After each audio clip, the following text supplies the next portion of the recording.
이번엔 최근 감염 상황 알아보겠습니다. 가족이나 지인 등 선행 확진자를 통해서 감염된 비율이 집계가 시작된 뒤 최고치를 기록했습니다. 확진자는 여전히 수도권이 가장 많은데 특히 서울은 감염 재생산 지수가 다시 1을 넘어서면서 우려가 커지고 있습니다. 석혜원 기자입니다. 서울 노원구의 한 고시원입니다. 거주자 1명이 지난 11일 처음 확진된 뒤 지금까지 11명이 감염됐습니다. 이곳에서는 20명이 함께 거주하고 있었습니다. 방역당국은 화장실과 주방 등 공용 공간을 함께 사용하며 전파된 것으로 보고 있습니다. 강동구의 노래방 한 곳에서는 종사자 1명이 양성 판정을 받은 뒤 인근 노래방 등으로 전파돼 누적 확진자가 41명으로 늘어났습니다. 노래 부르는 행위로 비말 발생이 많았을 것으로 보고 조사 중입니다. 또한 확진자 중 일부는 증상 발현일 이후에도 지속적으로 근무한 것으로 파악되었습니다. 가족이나 지인, 직장 동료 등 선행 확진자와 접촉에 의한 감염 비율은 46%까지 올라갔습니다.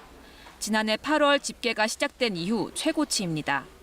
일상생활에서 자칫 방심한 사이 감염될 가능성이 크다는 의미입니다.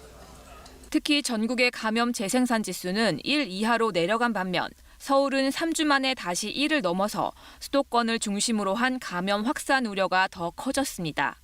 수도권 지역의 확진자 비중은 15주 연속 60 내지 70%대를 이어가고 있고 감염원의 신속한 발굴과 차단을 위해 유증상자에 대한 의무 검사를 활성화하는 한편 변이 바이러스 감염 사례도 우려를 더합니다. 지금까지 인도에서 입국한 인도 재외국민 중 38명이 양성 판정을 받았는데 이 가운데 4명은 인도 변이 바이러스에 감염된 것으로 확인됐습니다. 영국과 남아공 등 주요 변이 바이러스 확진 사례도 한 주 사이 247건 추가됐습니다. 한편 9월 2학기 전면 등교가 추진 중인 가운데 방역당국은 우선 8월 중으로 고3 학생과 교사에 대한 백신 접종을 마무리할 예정이지만 12세부터 15세 연령대에 대해서는 추가 검토가 필요하다고 밝혔습니다. KBS 뉴스 석혜원입니다.